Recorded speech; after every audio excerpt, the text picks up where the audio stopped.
నమస్తే, నేను మీ Ashok Kumar. Welcome to our channel. సాక్షిలో ప్రధానంగా ఏం వార్త రాశారు? ఇప్పుడు రాష్ట్రంలో రప్ప రప్ప రప్ప అనే డైలాగ్ పైన పెద్ద వివాదం రాజుకున్నది. ఈ క్రమంలో ఏ వార్తలు రాశారో ఒకసారి చూసే ప్రయత్నం చేద్దాం. సాక్షి మెయిన్ బ్యానర్ లో అండి రాసింది ఏంటంటే, అమెరికా మెరుపు దాడి, అక్కడ ఇజ్రాయెల్ కి అదే విధంగా ఇరాన్ కి హాట్ గా యుద్ధం జరుగుతుంది. ఈ క్రమంలో ఇజ్రాయెల్ కి సపోర్ట్ గా అమెరికా దిగిందని చెప్పడం సాక్షి ఉద్దేశం. దాంట్లో కూడా తప్పులేదు. కానీ మన భారతదేశానికో ఇమ్మీడియట్ గా నేను చెప్తాను, యుద్ధ ప్రాతిపదికన పాకిస్తాన్ వర్సెస్ ఇండియా ఈ వార్తనే కన్నా మెయిన్ బ్యానర్ లో కన్నా రాస్తే దాంట్లో అర్థం ఉంది. ఇప్పుడు జగన్ దగ్గినా తుమ్మినా కూడా మెయిన్ బ్యానర్ లో వేసేటువంటి సాక్షి వారు ఇవాళ అమెరికా పేరు రాసినారు.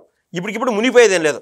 సరే, అంత ప్రధానమైన వార్త అమెరికా ఇరాన్ పైన దాడి చేసింది, ఈ వార్త కన్నా హైలైట్ చేయాలనుకుంటే ఇంకొక విషయం అయితే ప్రస్తావిస్తాను. మన దేశం మొత్తంలో ఏ పేపర్ అయినా చూడండి, హిందూవో, టైమ్స్ ఆఫ్ ఇండియానో, లేకుండా ఉన్నటువంటి రిపబ్లిక్ పేపర్నో, లేకుంటే మన ఆంధ్రాకి సంబంధించిన ఆంధ్రజ్యోతి, లేకుంటే ఈనాడు, సూర్య పేపరు, ఎటువంటి పేపర్లో అయినా కూడా ఒక వార్త ఏదంటే సుప్రీం కోర్టు ఒక సంచలన తీర్పు ఇచ్చింది. ఎవరైతే క్రిమినల్స్ కానీ లేదా ఎక్కువ కేసులు ఉండేవారు ఉంటారో దేశంలో, వారికి ఎలక్షన్ లో పోటీ చేసేదానికి అవకాశం అంటూ ఉండదు. దీనిపైన ఒక సపరేట్ కమిటీ వేసి మాకు ఆ విషయాన్ని తెలియజేయండి, ఇది సాధ్యాలు ఎలా ఉంటాయని చెప్పి సుప్రీంకోర్టు ఒక కమిటీ అంటూ వేసింది.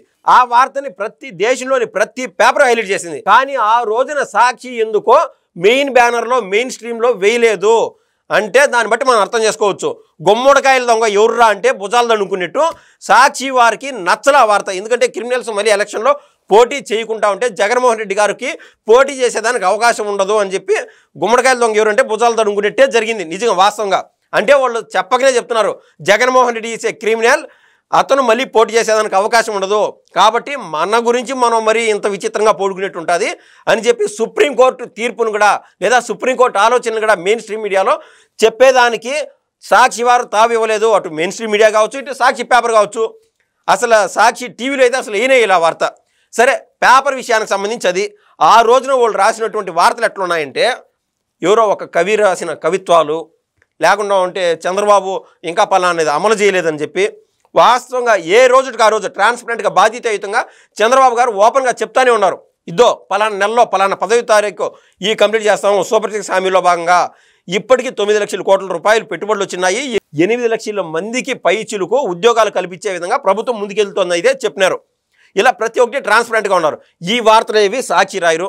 సరే, ఇవాళ మెయిన్ సీదా స్ట్రైట్ విషయానికి వస్తే జగన్మోహన్ రెడ్డి రప్ప రప్ప రప్ప అనే డైలాగు సాక్షి రాసినటువంటి వార్త కూడా ఏది పుష్ప సినిమాలో, యా సినిమా అది పుష్పదా అని చెప్పి జగన్మోహన్ రెడ్డి గారు మాట్లాడినారు కదా. తర్వాత 2 రోజుల తర్వాత నిన్నటి నుంచి మనం ఆ విజువల్స్ చూపించడానికి కూడా నాకు కొంచెం జుగుప్సాకరంగా ఉన్నది. ప్లస్ ఏంటంటే కొన్ని విజువల్స్ ప్లే చేయకూడదు, మీరు కావాలంటే వేరే ఛానల్లో ఖచ్చితంగా వేసింటారు. రా ఫుటేజ్ కూడా ఉండదు ఎక్కడ పట్టినా కూడా. ఆ రోజు జగన్మోహన్ రెడ్డి గారు కాన్వాయ్ ఏదైతే ఉందో ఆ కాన్వాయ్ గుద్ది పలానా మనిషి చనిపోయినాడు అని ఇమ్మీడియట్గా మనకు వార్తలు అంటూ బయటకు వచ్చాయి. ఆ మనిషి ఎవరు అంటే దళితుడు. జగన్మోహన్ రెడ్డి మొన్న పెట్టినటువంటి 3 గంటల పాటు ఆ ప్రెస్ మీట్లో కూడా వేరే ఒక వ్యక్తిని గురించి, ఏది నందిగం సురేష్, ఒక దళితుడిని ఆ మాదిరి అరెస్ట్ చేస్తారా అని చెప్పి అన్నాడు కదా నందిగం సురేష్ని. మొన్న జగన్మోహన్ రెడ్డి గారు కారు కింద పడి చనిపోయినటువంటి వ్యక్తి కూడా ఒక దళితుడే. ఆ దళితుడు ఎవరంటే స్వయాన వైసీపీ అభిమాని. ఆయన దగ్గరికి పోయి ఓదార్పు యాత్రలు నువ్వు అయ్యా మీ కుటుంబం ఇబ్బందుల్లో ఉండదు కదా అని చెప్పి ఆయనకు ఒక 50 లక్షలు లేకుండా ఒక 30 లక్షలు కోటి రూపాయలు ఇచ్చే కార్యక్రమం అంటూ జగన్మోహన్ రెడ్డి గారు చేయకంటే చేయరు. అంతెందుకు ఒక వయసులో ఉన్నటువంటి యువకులు వాళ్ళ మిత్రులందరూ వైసీపీ కనువాయిలు వేసుకొని తిరుగుతూ ఉన్నారు.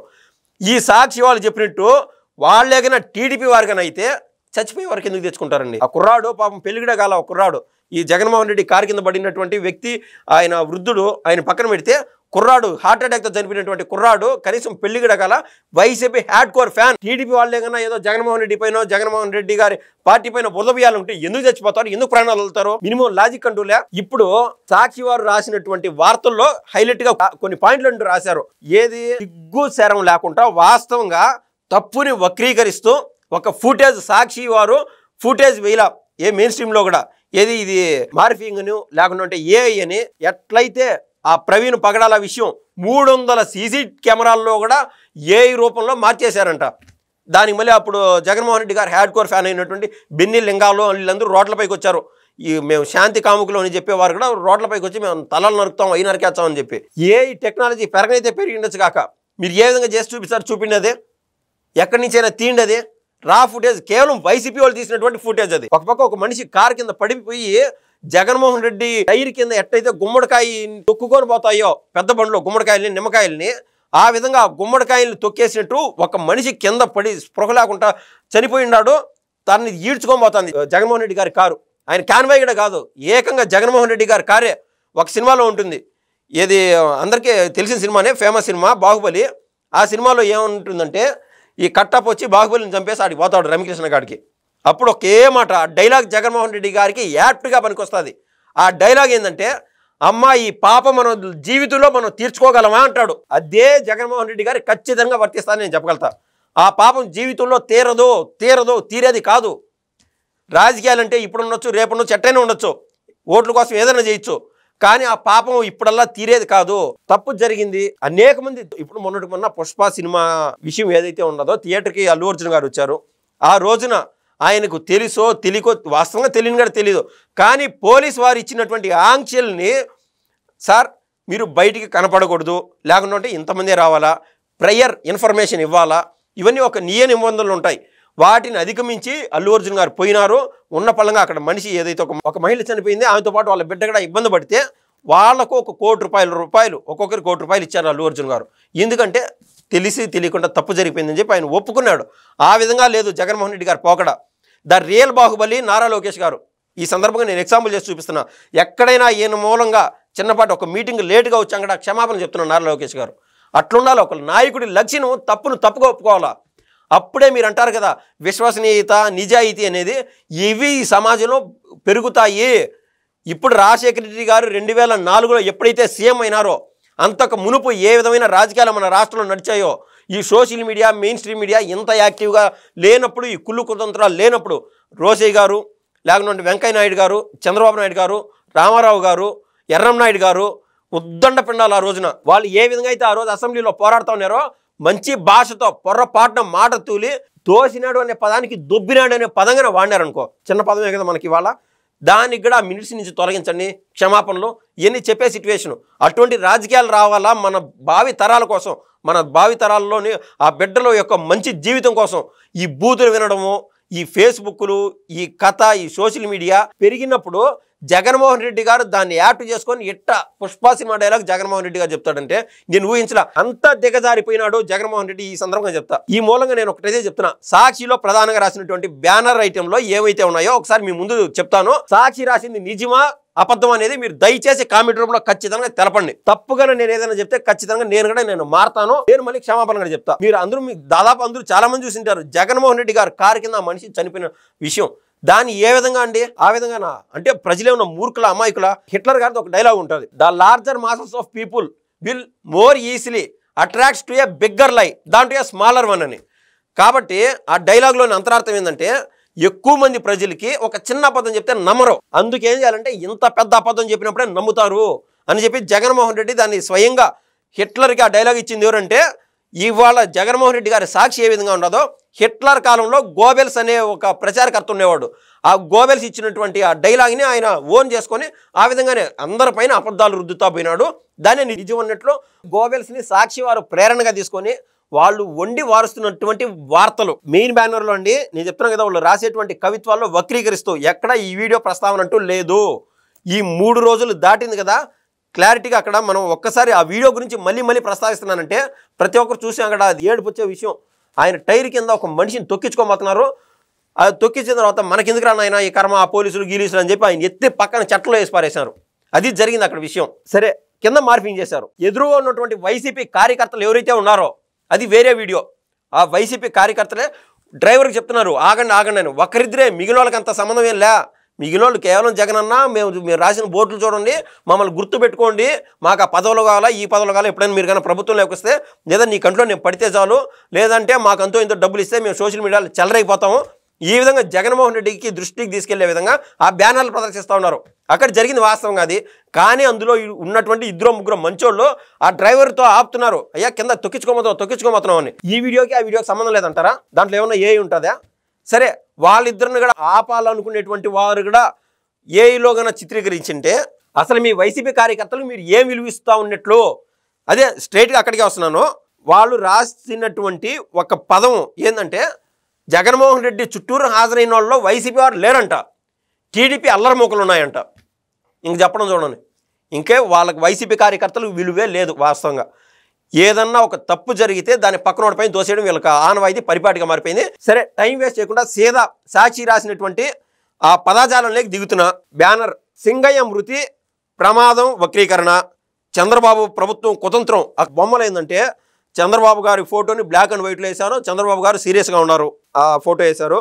ఇంకా వైఎస్ జగన్ పర్యటనలో భద్రత ఏర్పాట్లు కుట్రపూరిత నిర్లక్ష్యం, కుట్రపూరితంగా ప్రభుత్వం భద్రతను తగ్గించేసిందని చెప్పి రాశారు. విందాం, దాని గురించి కూడా మాట్లాడదాం. ఇంకా Z+ కేటగిరీ భద్రత ఉన్న ఉద్దేశపూర్వకంగా నిర్లక్ష్యం అంట. Z+ కేటగిరీ ఎక్కడిది? కేవలం మన ఆంధ్ర రాష్ట్ర ప్రభుత్వం ఇచ్చింది ఆ Z+ కేటగిరీ జగన్మోహన్ రెడ్డి గారికి. అదే బాబు గారికి మొత్తం ఇండియన్ గవర్నమెంట్ ఇచ్చినటువంటి Z+ కేటగిరీ బాబు గారిది. ఈ Z+ కేటగిరీని మీరు ఎక్కడికి పంపించారు తెలుసా? ఎక్కడైనా కనిపించిందా? జగన్మోహన్ రెడ్డి గారి చుట్టూ ఉన్నటువంటి Z+ కేటగిరీ దరిదాపులో లేదు. కేవలం మాకు ఫుటేజ్ కావాలా, జగన్ చుట్టూ జనం, జనంతో జగన్, జనంతో జగన్ మీరు రాసుకున్నటువంటి డైలాగులో ప్రధానమైనది. మీ చుట్టూరు జనం కనిపించాలని చెప్పి ఆ ఫోటోలో వీడియోలో ఆరాటంతో ఈ Z+ కేటగిరీ కూడా దూరంగా పంపించేశారు. అది అక్కడ జరిగింది. అంతెందుకు అని చెప్తాను కదా, విడుదల రజనీ మాజీ మంత్రి 2,20,00,000 రూపాయలు కొట్టేసిన ఆవిడ ఏం చెప్తుంది? ముఖ్యంగా దాంట్లో ఆవిడ చెప్పిన దాంట్లో ఒక లాజిక్, ఒక ధమ్కీ కూడా ఉన్నది. ఆ ధమ్కీ ఎవరికంటే కేవలం వైసీపీ వాళ్ళకి. ఏమని చెప్పిందంటే, జగన్మోహన్ రెడ్డి గారు మాకు బాగా క్లోజు, ఏటు వాళ్ళు వీళ్ళు కాదు, నేను అవ్వబోతున్నాను అని చెప్పి ఆమె మొన్న ధమ్కీ ఇచ్చింది. ఎటువంటిది? జగన్మోహన్ రెడ్డి గారు తాడేపల్లి ఇంటి నుంచి మొదలైనప్పటి నుంచి మొత్తం జగన్మోహన్ రెడ్డి గారి కారులోనే నేను ఉన్నాను అని ఆవిడ చెప్తాందంటే, అంటే గతంలో సీఎంగా పనిచేసినటువంటి జగన్మోహన్ రెడ్డి, వైసీపీ అధినేత అయినటువంటి జగన్మోహన్ రెడ్డి గారికి నేను అత్యంత సన్నిహితం అని ఆవిడ చెప్తాంది. అంటే అంత ఇన్ఫ్లుయెన్స్ ఉంది అని ఆవిడ చెప్పే ప్రయత్నం చేస్తుంది ఈ విడుదల రజని. అందులో భాగంగా ఆవిడ చెప్తూ తాడేపల్లి నుంచి ఇక్కడికి వచ్చేలోపు జన సమీకరణ, జగన్ బయటకు వస్తానంటే ఎంతమంది జనం వస్తారో అని చెప్పినారు. అంతెందుకు, అమ్మటి రాంబాబు ఏం చేశాడు మనం చూసాం. ఆల్రెడీ అక్కడ ఒక మనిషి చచ్చిపోయినాడు, మీరు పోతే అంతరాయం జరుగుతుంది, ఆ మనిషిని హాస్పిటల్గా చేర్చడం, అందరూ దారిలో ట్రాఫిక్ అంతా ఇబ్బంది అవుతుంది సార్, కరెక్ట్గా 10 నిమిషాలు ఉన్నానని చెప్పినారు. ఎక్కువ మంది పోయేదానికి లేదు అవకాశం పోలీసు ఇచ్చినటువంటి నియమ నిబంధనల ప్రకారం. కానీ దాన్ని కూడా సడలించే విధంగా ఒక 10 నిమిషాలు అడిగినారు పోలీసు వారు. ఆ 10 నిమిషాలు కూడా వీళ్ళకి ఓపిక లేదు. చూసాం, ఆయన చెప్తున్నాడు కదా 70 ఏళ్ల వయసులో ఉన్నాను నేనంటే ఏందనుకోండి అని. అమ్మటి రాంబాబు పోలీసుల పైకి నువ్వెంత అన్నారు. ఏ విధంగా ఆపాలా? జగన్మోహన్ రెడ్డి గారి సెక్యూరిటీ మీకు ఇంపార్టెంట్. ఈ అల్లరిమోకలో లేకుండా జగన్ చుట్టూ ఉండే సైకో సైన్యం జగన్ దగ్గరికి దరిచారకూడదు. ఈ రోజున వేరే మనిషిని చెప్పినటువంటి వీరు జగన్మోహన్ రెడ్డిని తోపులాట్లో కానీ ఆయన కానీ ఊపిరాడుకుంటా పోతే ఎవరిది బాధ్యత? రాష్ట్ర ప్రభుత్వం పైనే కదా మీరేసేది. అందుకు సెక్యూరిటీని పెంచి ఈ జన తాకిడిని కొంచెం ఆపుతా ఉండే ప్రయత్నం చేస్తా ఉంటే దాన్ని కూడా వక్రీకరించడం. పోలీసు వారు ప్రవర్తిస్తున్నటువంటి దురుసుగా ఏ విధంగా ప్రవర్తిస్తున్నారో. అమ్మటి రాంబాబు అయితే ఆ బ్యారికేడ్లు ఎత్తేయడం, ఆయన పక్కన అయితే ఆయన గంజాయి కింగ్ అయినటువంటి కల్లం హరికృష్ణారెడ్డి మనం చూసాం. ఏ విధంగా ఇది ఇంక పోలీసు వారికి ఏ స్వేచ్ఛ ఇచ్చినట్టు, పోలీసు వారి మాట ఏమి విన్నట్లు. దీనన్నిటి సాక్షి వక్రీకరిస్తూ రాసింది. ఇంకొన్ని వాళ్ళు రాసినటువంటి వార్తలు, ఆయన వాహనంపైకి దండెత్తుతున్న టీడీపీ సాంఘిక శక్తులు మనం చెప్పుకున్నాం. ఇది సింగయ్య మృతి ఉదంతాన్ని వక్రీకరిస్తూ కుతంత్రము, వైఎస్ జగన్ ప్రయాణిస్తున్న వాహనం ఢీకొని సింగయ్య మృతి చెందినట్టు ప్రకటన. అన్ని మన వీడియోలన్నీ చూస్తున్నారు. ఇది కూడా అబద్ధం, ఇది కూడా తప్పు, ఇది కూడా అంటే వాళ్ళకి మించిన మూర్ఖులు ఎవరు ఉండరు. నేను కన్నా అబద్ధం కానీ నేను కన్నా తప్పు కానీ చెప్తా ఉంటే దయచేసి కామెంట్ రూపంలో చెప్ప. దీంట్లో మరీ విడమర్చి చెప్పేది ఏముండదు. ఒక తప్పుని తప్పుగా చెప్తే పాలిటిక్స్ లో ఆ యొక్క నాయకుడికి విలువ ఉంటుంది. అది లేదు ఇక్కడ. ఏదైనా రాయని జగన్ తగ్గినాడంటే అది ఒక నాదస్వరంగా చెప్తున్నారు సాక్షి వారు. ఇంక అర్థం చేసుకోవాలి దాన్ని బట్టి. అంటే జగన్మోహన్ రెడ్డి లైఫ్ టైంలో ఏ పాపాలే చేయనట్టు, అంతెందుకు బాబాయిని రప్ప ఆయన నరకనట్టు ఇవన్నీ చెప్తున్నారు. ఇదే సాక్షి గురించి ఇంకో 2-3 ఎగ్జాంపుల్ చెప్తానండి. నారాసుర రక్త చరిత్ర అని రాశారు. ఈ రోజుకి ఆ వ్యాఖ్యలు వెనక్కి తీసుకోవాలా. వాళ్ళు కనీసం దానికి క్షమాపణ కూడా చెప్పలా. దానిపైన కోర్టు పరిధిలో ఉండదో లేదో మనకైతే తెలియదు. కానీ నారా లోకేష్ గారి పైన చిరుతిళ్ళు అనే వార్త రాశారు. నారా లోకేష్ గారి గురించి తెలిసిందే. ఇంకా ఆయన కోర్టులో ఫైట్ చేస్తున్నారు. ఎప్పుడు పడతాదో గిని సాక్షికి మాత్రం దిబిడే వాస్తవంగా. ఇంకొక వార్త సాక్షి దాన్ని ఏమంటారో గిని తెలంగాణ ఆంధ్ర బార్డర్లో ఉండాలి ఒక వార్త. ఏ టీ తాగి అంగడి కాడికి పోయి ఒకరు ఎవరో టీ తాగుతా వార్త చూసేవారు. ఒరే ఒక వృద్ధుడు చచ్చిపోయాడంటారా, ఈ చంద్రబాబు గారు ఏదో పెన్షన్ ఇడు అని చెప్పి టెన్షన్తో చచ్చిపోయాడంట వృద్ధుడు. 80 ఏళ్ళ వృద్ధుడు చంద్రబాబు నెక్స్ట్ నెల పెన్షన్ ఇడేమో అని చచ్చిపోయాడంట. అటువంటి వార్త రాసినంటే సాక్షి నాయన ప్రపంచ చరిత్రలో కూడా ఇటువంటి అబద్ధాలు లక్షల మంది చూస్తారని తెలిసి కూడా ఎవరు రాయలేరు అటువంటి వార్త. సరే, ఇక టీ దాగి అడిపోయినాడు తెలంగాణకి, ఆ బార్డర్లో ఆంధ్రాలో ఉండే బార్డర్ నుంచి అదే రోజు సేమ్ డేట్న వార్త. అక్కడికి పోతే తెలంగాణ వారు నవ్వుకుంటారేమో అని చెప్పి ఉండే వార్త వాస్తవంగా రాశారు. వాళ్ళ కుటుంబ సమస్యల వల్ల ఆయన పురుగుల మంది దాగి చచ్చిపోయినాడంట. అది జరిగింది. ఈ విధంగా వండి వారుస్తూ ఉంటే వార్తలో అస్సలు ఎవరికి వారు సహజంగా సాక్షి పేపర్ కొనుగోలుని మానేసేయండి. వాస్తవంగా ఇదైతే నేను చెప్పగలుగుతా. ఎందుకంటే ఈరోజు మీ వరకు వచ్చింది, రేపు మీ బిడ్డల మైండ్లో మనసులు కలుషితపూరితమైపోతాయి. ఖచ్చితనం అంటే ఖచ్చితనం. It's a slow injection, slow poison it is. కాబట్టి సాక్షి పట్ల అప్రమత్తంగా ఉండాలని నేనైతే కోరుకుంటున్నాను. ధన్యవాదాలు.